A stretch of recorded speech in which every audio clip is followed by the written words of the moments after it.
Next, we'll be looking at Azure Entra Access Review. So basically, access review allows you to manage who has access to your resources, how to manage who has access to group, what type of accesses the groups have, and then you can also review them to check if an access is still necessary for a specific group or a specific user or not. So basically, to get into the access review section, you come to the Microsoft Entra Admin Center, you come to the identity governance drop down, and here we have access review. So if you've created an access review, you'll see it in the drop down here, but basically we don't have an access review currently created, so we click new access review. So once we click on create new, it will ask us what do we want to create an access review for, teams or groups, or is it applications?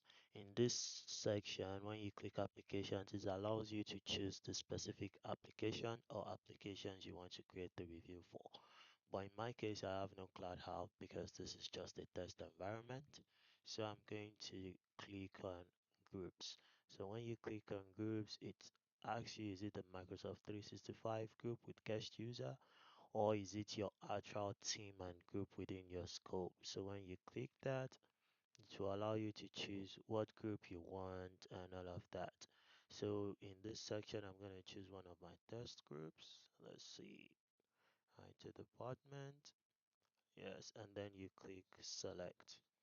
Now, once you click select, it will ask you, probably B2B direct cannot connect users and teams. It should.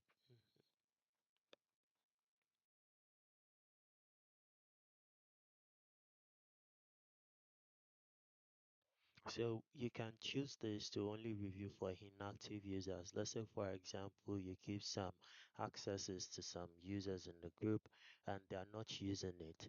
So in the scope of the concept of least privilege, they don't need it because they are not using it. So it's better with this access review. You can view it, see that they are not using it, and take that access away from them. So you can click that, and then next you go to reviews. Now you can click on multi-stage review or single stage review. So you specify, is it the group owners that is going to be reviewing it, or selected users within the group, or the manager of the users. You choose that, and then you set the duration, like how many days do you want it to create. So if you want it for 3 days or for 5 days, it's gonna create the review. So let's say you have multi-layer management whereby there's a team leader. You can create the first review for a team leader, and then you create the second review for a manager. So that's it, and then you can even add a third stage and on like that. So you specify the concurrent review, like is it every 6 days or all of that? Do you want it weekly, monthly, quarterly, or semi-quarterly, depending on what your business requirements are? And then you specify the start date, and then you specify reviewers going to the next stage. So approved reviewers, denied reviews, and all of that. So let's say at this stage, the TA reviews it and it denied some reviews. So only the approved reviews you can specify if they go through or not. And then next you come to settings. One moment, I'm just gonna click some options here so we can see. So let's say managers of users. In case one of the reviewer is not available, you can select the fallback. And then in the second section, we also select managers of reviewers. And then we create this every 6 days monthly. The start date is going to be today. And the end date, you either choose never or after a number of occurrence. And then you click select all. Then we go next settings. Now under settings, you can choose auto apply results or to the results. That is whatever um, the access review, whatever recommendations it has, if it should auto apply it, which is not ideal. So if reviewers don't respond, should it make any changes or should it remove access? Should it approve access? And then you see action to apply block users from signing in for 30 days, depending on what your security requirements are. So enable reviewer decision helpers. This is the recommendation for the reviewer. And then you specify all of that. You come down to the setting. So when a reviewer is either granting access to, you know, permitting a review or denying a review, they have to leave justification. They have to notify the person. Let's say, for example, someone has not used the resources for a few days, and you want to notify the person before you revoke their access. You can send an email notification and all of that, and then you click create. Once you create the access review, it gets enforced. So basically, under the access review, let's say a user is requesting an access to a specific application or to something, and the reviewer, who is the manager in this case. So once you have created the access review, the manager is going to receive an email, and in the email, he is going to have a link whereby he goes to the access review page, and he can either approve or deny the request from the user. You know, if the user has the right business justification, he can approve it. If not, he can deny it. So, yeah. So another thing I'd like to talk about briefly is access packages. So access packages is basically like a group that you create, and when you have a collaboration or external identity coming into your organization to collaborate, you just assign them to this accessory package. Basically, the access package has all the apps. You categorize it to have all the app and all the necessary resources that the collaborator needs. And then once you have created the access package, once the guest user is coming into your tenant, you just assign them to this, so it reduces the administrative overhead, and you have no issues, manually assigning one or two. Let's say you have an access package for IT resources, and then you have an IT collaborator. They already have everything, all the permissions, all the tools they need in this access package. So once they are joining, you just assign this access package to them, and immediately they can start doing their work. So under here, you can also see there's a report section whereby you can see the report for all of the access reviews, all of the access packages, all the uses, and everything. You have it down here. Okay, to next talk about. So what I would like to talk about next is self-service password reset. This is basically an administrative advantage that allows your user to reset their password by themselves. Let's say a user has forgotten his or her password, or has any issues with the password. Instead of raising a support ticket, they can simply reset their password by themselves.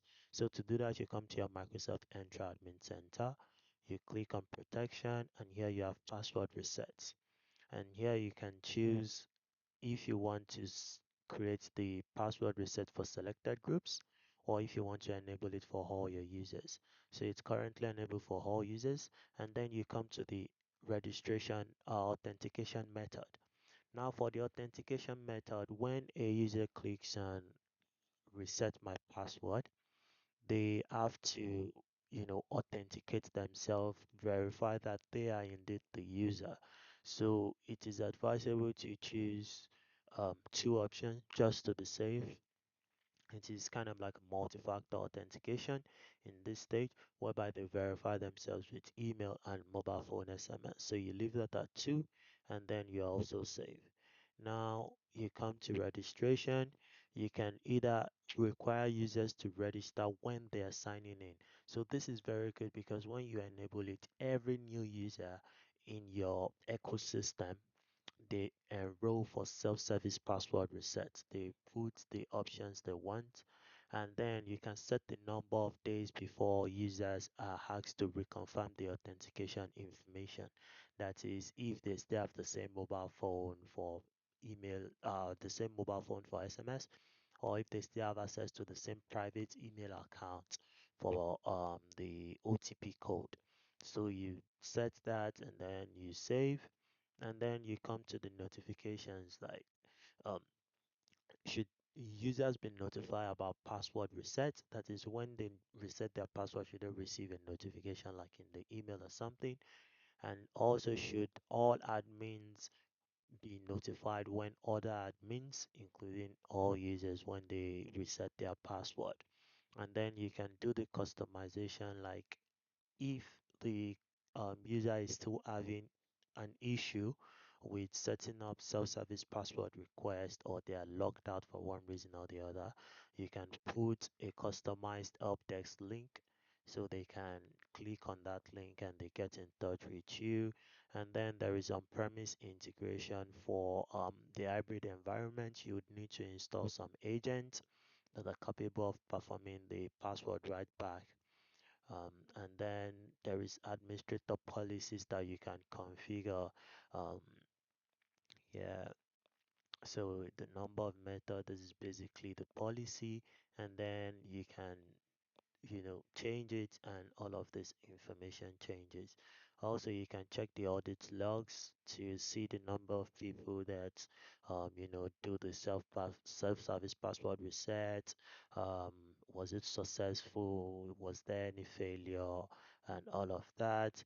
And then you can see usage and insights, the same thing, all the information, the number of people who has registered, the number of users that you enroll for this self-service password reset, like the number of people that you have assigned to have access to self-service password reset, and users capable. So this is passwordless authentication, and this is self-service password request. So the number of people that are capable to use it, and then this is the usage. How many people have used it, and all of that. You see the information here. You see what most people are authenticating with. Is it password? Is it SMS? You can see all of that. This is the number of total users, single factor authentication, everything. This is really good for monitoring and just governance. So next, I'm going to talk about enabling multi-factor authentication in Microsoft Entra ID. So basically, multi-factor authentication is layering authentication method just to improve security. So basically, it uses what you are, who you are, what you know, who you are, and what you have. So you could do multi-factor authentication with different methods like password and SMS, password and phone number, password and an OAuth application like Microsoft Authenticator, and you can use even a FIDO2 key as the second layer of authentication. You can also use Windows Hello to enable biometric authentication. So to enable multi-factor authentication per user, you come to your Microsoft Azure Entra page. You come to the overview of your directory, and then you click on Manage Users. And at the top section, you have per user MFA. When you click on that, you have the list of all users in your directory. You click on a specific user. Let's use this user.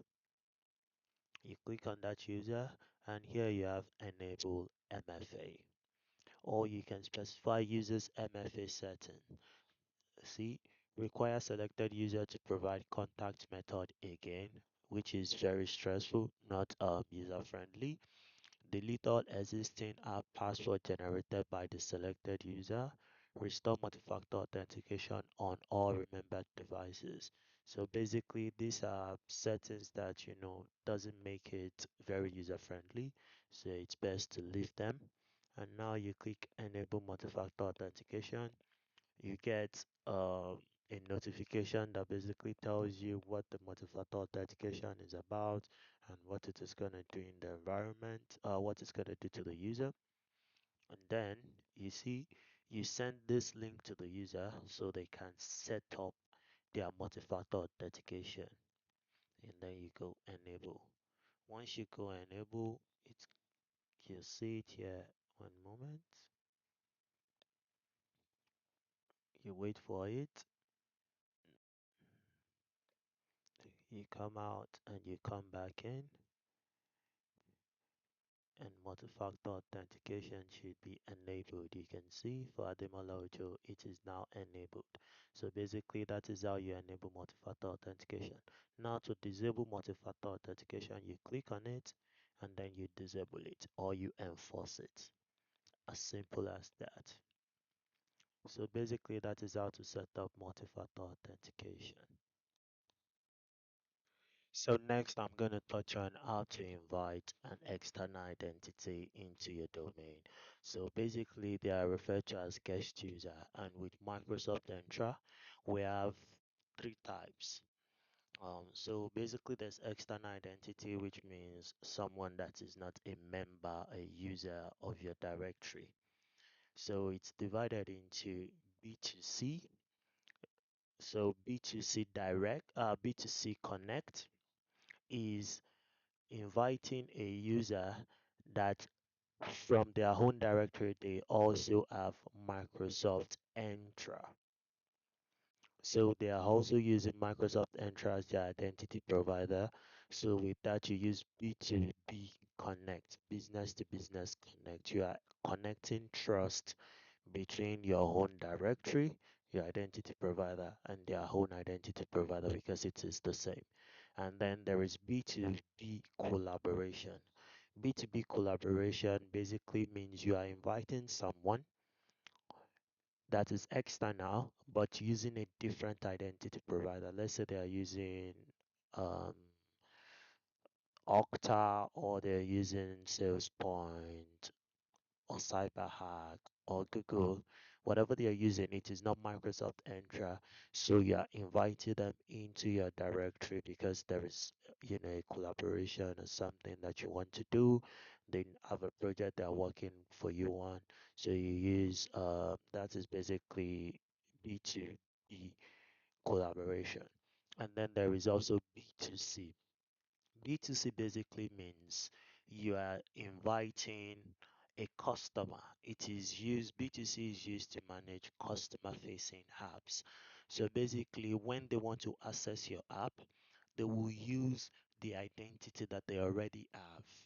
They can use their Yahoo Mail that they already have, their personal Yahoo Mail, their Google Mail, and all of that. So it uses OAuth or Open ID to verify them, and then they have access to your application. So B2C is customer facing, while B2B collaboration is with someone in a different identity provider, while B2B Connect is someone that also uses Microsoft Entra as their identity provider. So to do that, you come to users, you click on new users, invite external user, and in here you just fill in everything. Let's say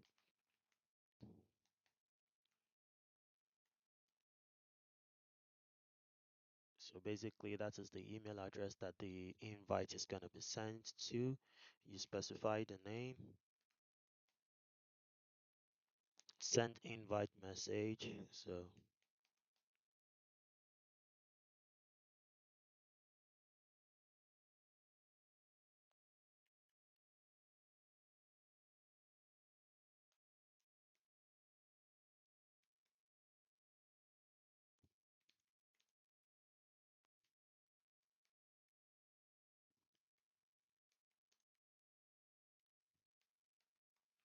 So you leave the message, the invite message. If you want to CC a recipient, let's say there is a manager of the team that this guest user is going to be collaborating through. You can CC the person, or the guest user's manager, you can CC them. And then this is the link. Once they accept the invite, this is the link that they will be referred to. By default, it is my application, but you can change it to something else. And so you go to the properties where you can, put in more information. By default, this is always a guest. So you can specify more information, the name, the manager, and all of that, the location. And then you come to assignment. You can add the person to a group. You can assign a role depending on what you want, what kind of access you want the person to have off the bat, like out of the box. And then you come to review and invite, and then you click invite. And just like that, you have invited an external identity into your organization. In this scenario, it is B2B collaboration because um, gmail.com, they use a different identity provider. So that is that. And you can also remember in our previous video, we set the policy that allows guest user to remove themselves, and also they have access to enroll themselves, to register themselves in the organization. So all of this policy applies to every user that have the guest attribute in your environment.